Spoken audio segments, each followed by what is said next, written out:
Pero wag kang mag-chat na ako'y nanlinlang ng mamamayang Pilipino. Mr. Chair, salamat. Last na po ito. So, hinanap ko po talaga yung vlog ko na yon kung tungkol saan. So, nakita ko na po, October 21 pa po pala yon, 2024. May post kasi si Honorable Congressman Marcoleta, ang post niya, yung tungkol sa pagbisita niya sa Naga. Taga-Naga po kasi ako. Nakipagkita siya kay former Vice President BP Leni. So, ang post ni Honorable Congressman Marcoleta, na yun yung mark ng pagiging statesman. Kasi siya, hindi siya kay Duterte, kay Marcos, kay Leni, para sa kanya unity. So yung topic ko, huwag padadala sa pakulo at panlilinlang ni Anong Marcoleta. panlilinlang doon? Yun nga po, explain ko yung sinabi ko. Kasi opinion ko po ito, sabi ko... Oo nga, hindi panlilinlang yon. Nakipag-handshake ako. Kaya nga, ang sinabi ko, unity begins. Sabihin ko lang po yung sinabi ko doon sa vlog ko. Hindi, panlilinlang ba yun? Mr. Chair, point of order lang po. Para What is the point of order? Point of order po yung hindi, yes. Dapat po, Mr. Chair. Okay. You So, what is the point of order Kasi you gave of time Congressman to Franz? attorney. Wait, I'm still speaking. Sorry. What's the point of order of Ms. Point Franz? of order po yung conduct nung palitan nila ng ng exchanges of words. So you have recognized po Attorney Ricky. So let him explain before our colleague Marcoleta. I understand. Yeah. Okay, I'll be letting para maging wait.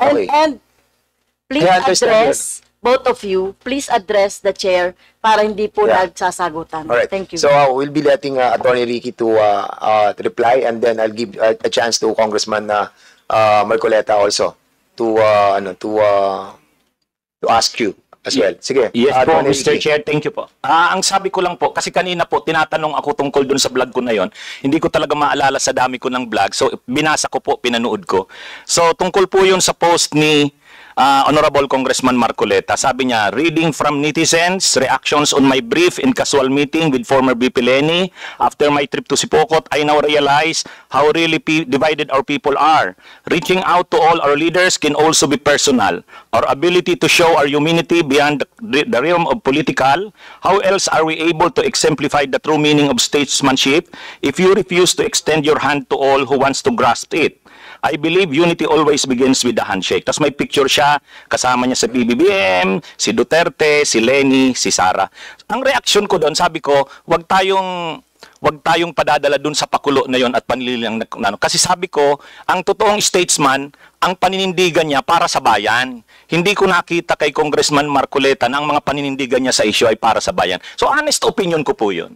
Yung po yung ko. Hindi po ako doon, hindi po malicious yung yung intention ko doon. Mr. Chair, may I react? Yes, of course. Marcoleta, now you have the floor. Pinutol mo lang, attorney. Ang kasunod nun, alam mo, tingnan po ninyo yung record ni ni Congressman Marcoleta. Siya yung nagsara sa ABS-CBN. Ang yabang-yabang niya. Yes. Isipin mo, sasabihin mo sa akin, you do not even know the issues. Attorney, alam mo ba yung issue sa ABS-CBN? Yes po. What do you know about it? Mr. Chair. You can reply, Attorney Ricky, please.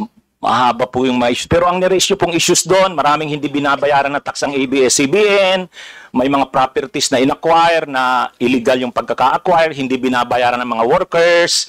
So, mainly po yun yung nakita kong niraise yung issues nung pinasara yung hindi binigyan ng renew yung franchise. So, Mr. Chair, ano ang panlilingdang doon? Ni hindi mo alam yung Philippine Depositary Receipts, ni hindi mo alam yung corporate layering, ni hindi mo alam yung transfer pricing na ginamit nila para magkaroon tax evasion through Big Dipper. Ni hindi mo alam ang napakarami nun. Pagkatapos magbibintang ka na pakulo lang lahat ito, tako'y nanlilin lang.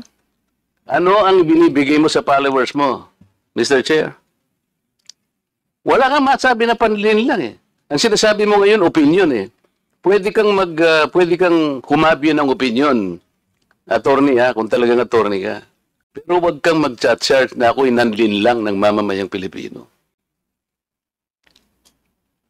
You want to reply, Attorney Ricky? Yes, Mr. Chair. Ayun, Okay, yun go po ahead. yung, kaya ko po sinasabi na yung ako naninindigan na yung vlogging ko, hindi po fake news kasi opinion ko po yun. Basta mo na lang sasabihin, Mr. Chair, na opinion mo yun, pero tinarge mo ko na manlilin lang. Hindi ka ba magsasabi ng facts mo kung paano ako nandin lang ng Pilipino?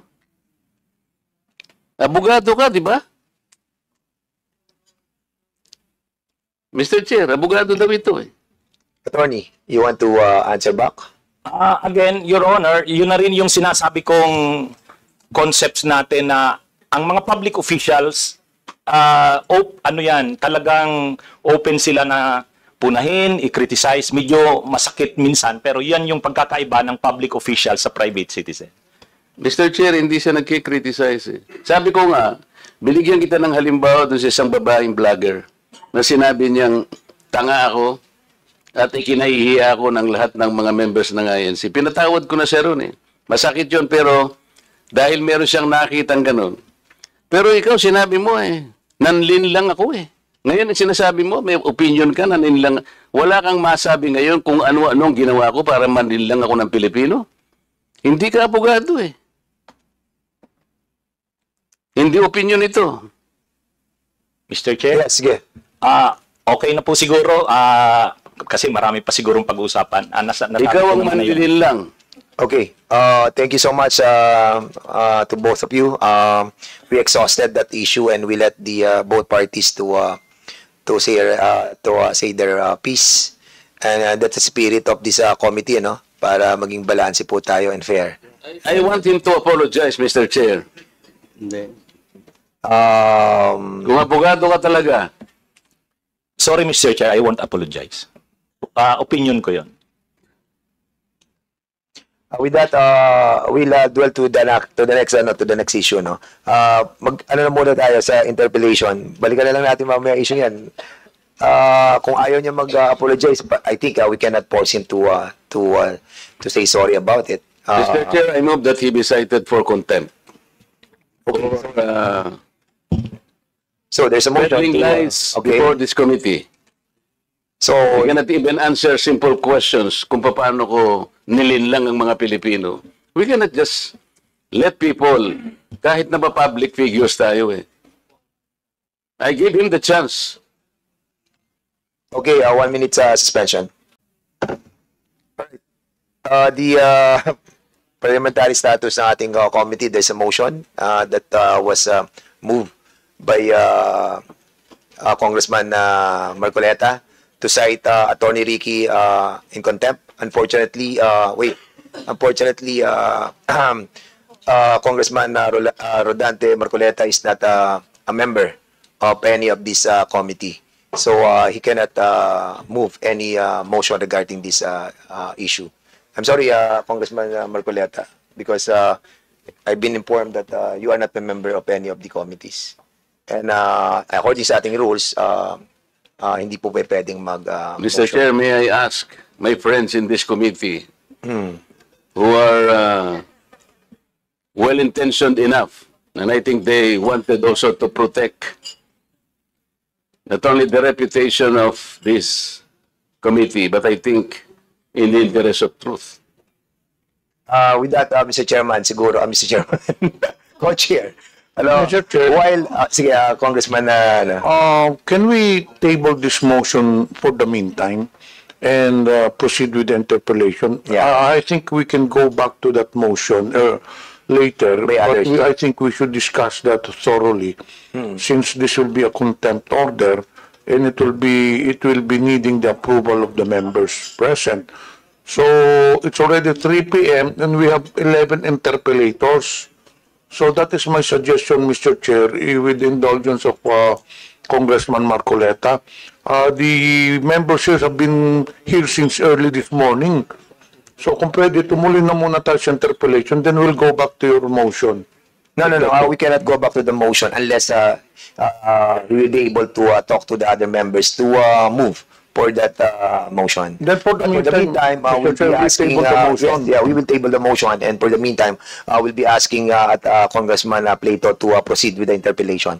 So, Congressman Marcoleta, we'll be giving you a time to convince other members to move that that motion.